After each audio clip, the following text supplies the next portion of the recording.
And that was Ernie Kovacs as Poet Laureate Percy Dovetonsils. Ernie Kovacs is a comedy legend and a TV pioneer. In fact, he revolutionized the medium of television. Sadly, he passed away in a tragic auto accident in 1962, but the work lives on and proves to be just as influential today as it ever was. In fact, you could almost go so far as to say that Ernie Kovacs may have accidentally invented YouTube. But our guest tonight is Josh Mills, who's working very, very closely with the Shout Factory company in releasing some of Ernie Kovacs' great television work. In fact, Josh's mother was Edie Adams, the famous singer-actress who was married to Ernie Kovacs and appeared so many times on his show. Josh, welcome to the show. When did you discover Ernie Kovacs? Ernie was always around since the time I can remember, and I mean that in a literal sense, with photographs, and we lived when I was, up until about 9, we lived in the house that Ernie and my mom lived in together. So his den was still pretty much intact, and obviously tons of photos, and there was a bunch of, talk about in 1977, PBS did the Best of Kovacs. So, I would say I was aware of him all the time, but I didn't really start trying to figure out who he was or what he did until I was about maybe 11 or 12, I would say. Right. Your first impression of seeing some of his work? Well, it's interesting because Ernie was a fairly dark guy. Right. He was really funny. My mom always talked about the fact that, he would wake up in the morning and he was totally enthusiastic and this is the best breakfast. I've never had these great of eggs before, and the coffee's so great, and all that kind of stuff. But if you look at his humor, it's cerebral, but a lot of it, especially towards the end of his life, is a lot more macabre and a lot more dark. Right. So I think that one of the things that I initially thought was, I'm sort of pleased and bemused, but should I be scared, or is this, for a kid like, the Adams Family or something like that, Thing even was a bizarre concept, So even then I was sort of like, laughing at that, but at the same time thinking, well, there's a hand coming out of a box, and that's normal, and that shouldn't be, but I guess that's the humor. And so a lot of Ernie's humor did that to me too. I was bemused, I think. What's interesting, at least from my perspective, and I discovered Ernie's stuff, I guess sometime in the 80s, I think there were some VHS releases of some of Ernie's programs.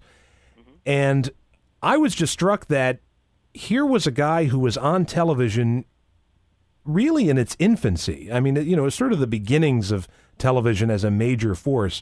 And of all the TV comedians out there, your Milton Berles and Jack Benny made the transition from radio to television.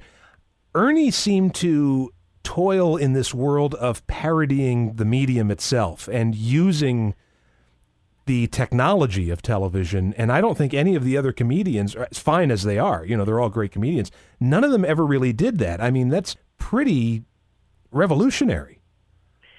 Well, it was, and I think looking back at Ernie's career now, you can really see why people call him television's original genius, because he really was that. I mean, obviously, no disrespect to the Milton Berles or Jackie Gleasons or anybody like that, because they were amazing. But a lot of what they were doing was either things that Groucho Marx or whatever later with What's My Line and things. But a lot of what they were doing was either based on vaudeville or things that were done in the 30s or the 20s, or they were literally just taking a radio show and making a television show out of it. Right. And that was great for the time, and that made them incredibly popular. But I think Ernie, and if you really get into it, how would anyone have a concept of what would work or what wouldn't work on television? Because no one had ever done it before. So right. His ideas and his concepts are incredibly foreign, and you just in your head you're thinking, well, why would he think this would even work? I mean, who knew? It was an experiment, and who could have figured it out? But I think that's just how his brain worked, and he was incredibly confident and driven and forthright. And I think he just sort of kind of said, this is how it's going to be, and if it's great, that's great. And if it's not, I think it's great.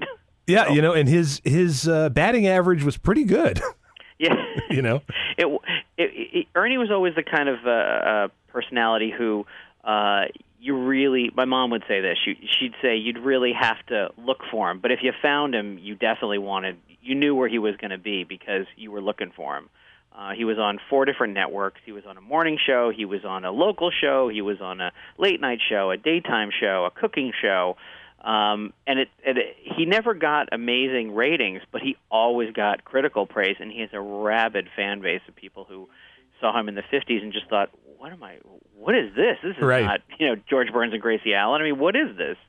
He's sort of like television's first geek culture. Yeah. In a way. Yeah. It's sort of like, here's the oddball thing that we've discovered, and we think that we're the only ones who've discovered it, and we're going to cherish it. And, it's one of those situations, even though he kind of was all over the place.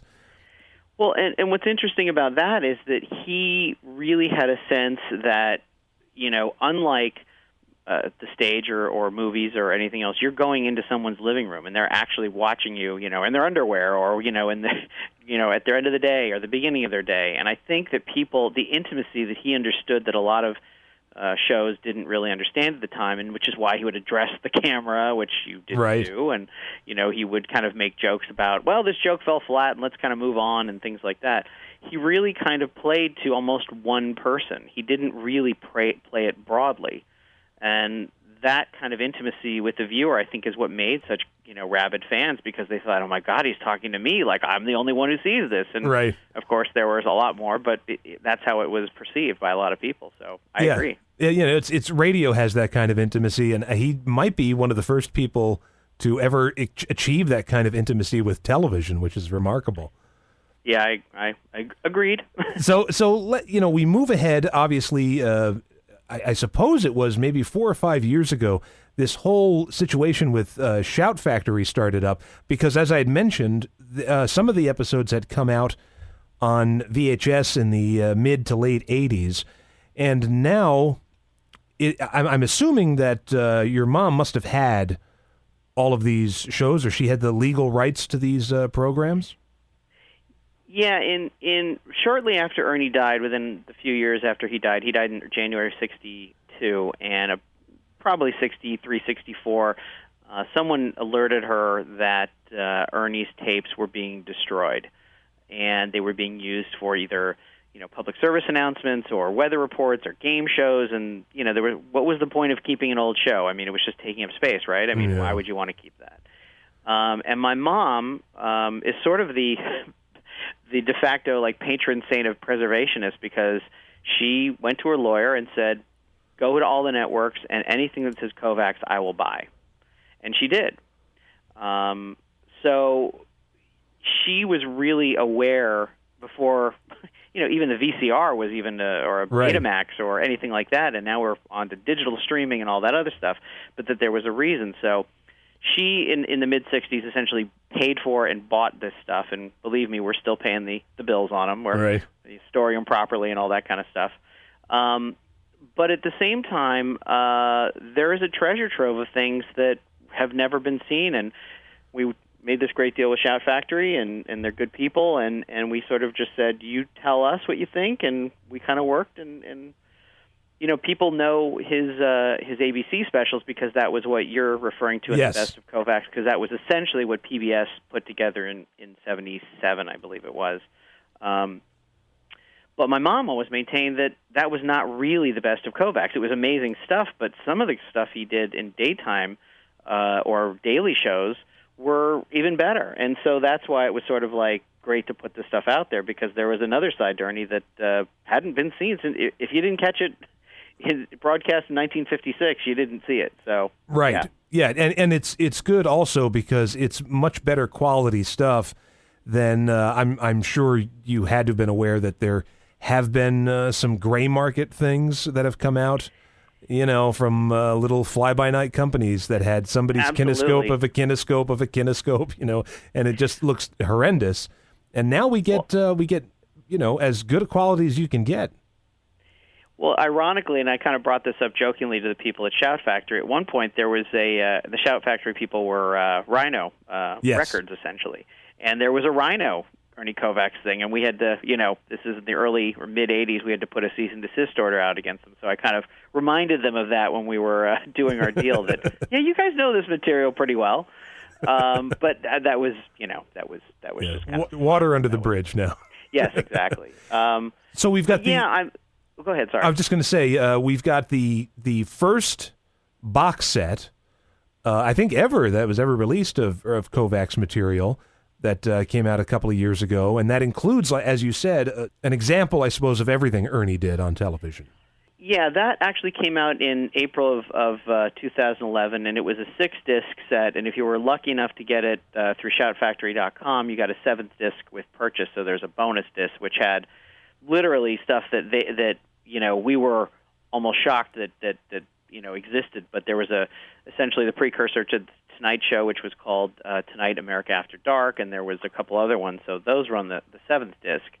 But yeah, I mean, there was this great special Kovacs on Music, which was sort of a lost classic, and there was the ABC specials, but it hit a color version of one of his silent shows, which was a character from Eugene, and we just kind of just said, you know what? He's been gone about 50 years. It's time that we really reminded people what a genius he was. And, the reception to this has been incredible. I've read, reviews online and various websites and message boards. It's sort of like the holy grail of early TV. You've got to be very happy about this. Oh, yeah. I mean, so far that one set has like tripled in sales the projections that they had for 5 years, and that did it within the first year. Wow. So it was really great because right off the bat, we were getting NPR features, and now there's like 3 or 4 of them, frankly, which are fantastic. But the Wall Street Journal and New York Times and LA Times and Entertainment Weekly, which rarely reviews things in black and white, gave it an A+. And you always kind of hope that stuff goes around, but we hadn't put anything out for about 20 years, so you didn't know how things were going to react, and it's been great, which is why we have the new set that's coming at the end of October. Yeah, let's talk about that, because you've got, your mom must have had just so much stuff that she'd purchased over the years, and is this another 6-disc set? This is a 3-disc set, and there's a 4th disc if you go to Shout Factory to buy it. But it's a lot more of things that you haven't seen. There's a lot of bonus material, but one of the great things about it is that Ernie did a show, almost in a way like What's My Line, called Take a Good Look, and it was a game show with a panel show and had great guests. There's a lot of great stuff like that on there that again hasn't been seen since probably '59 when it aired. Let's talk about some of the audio releases that have come out and are coming out. Tell us a little bit about the Christmas album and also the Percy Dovetonsils record. Sure. Just in time for Christmas. Yeah, of course. My mom, Edie Adams, was on Ernie's show in 1952. It was called Kovacs Unlimited. And we pulled a bunch of Christmas songs from that show because those are they don't exist in video. My mom was a classically trained singer who was at Juilliard, and she was all of a sudden on this show where she had to sing all these pop songs, Patti Page or whoever. Right. And she realized, oh my goodness, I don't know if I actually know how to sing these properly. I don't sing pop. I sing, she sang opera, she sang, musicals and things like that. So she paid a transcription company, to record the audio over basically an FM band, but it was on television. Right. And we have a ton of audio material, but essentially we pulled all the Christmas stuff because she sang a Christmas song every day in 1952 in December. So we just we thought it'd be a great one, and there's potentially ones for like love songs for Valentine's Day or other ones. So we have a great amount of audio material, which is great. And then the other thing that we released was a comedy record that Ernie recorded but never released, called Percy Dovetonsils Speaks, which is of course, with the lisp there, yeah. Yes, but he recorded this record and had a contract with an independent record label to put it out, and they got into some sort of spat. I found all the records. My mom was amazing at keeping files and things like that. And basically, he donated it to a hospital just to get it away from them because he didn't want them to have it. And then my mom in the 70s went back to him and said, I'd like to buy that back, and they sold it to her. So we put that record out, and it's the only comedy record he's ever done, and it was a lost record. So it's gratifying and fun. Now, is this a record of just Percy Dovetonsils reciting his poems? Exactly. Yeah. Yes. That should be enough to keep people happy. That's. I mean, everybody's got their favorites. People talk about the Nairobi Trio and all that, but Percy Dovetonsils is just. I have so many fond memories of me and a buddy sitting around having a couple of beers and just rolling on the floor. And you'd hear the cameraman laughing. I mean, it was just so wonderful. Well, I think it's on the first DVD set. There's one. Ernie had a great time with his crew, and they loved him, and he loved them, and he gave them a lot of freedom, paid them very well. Sometimes he'd work in 24-hour cycles, so they were earning double and triple and golden times. Right. So they were making a ton of money. But this one episode where he's drinking a martini, they literally put gin in the glass. He thought it was water and took a big sip and, got this big thing of gin and just couldn't stop laughing and couldn't stop coughing because he wasn't expecting it. And that was the kind of stuff that they loved to do, and he thought it was great. And another one, they put a goldfish in the martini glass. So there was a lot of fun. I mean, I think if you spent any time with Ernie, it was a lot of mayhem. Well, thanks so much for coming on and talking about all this stuff, Josh. Is there an Ernie Kovacs website or the Shout Factory site? Where would people go to find out more and read more about this?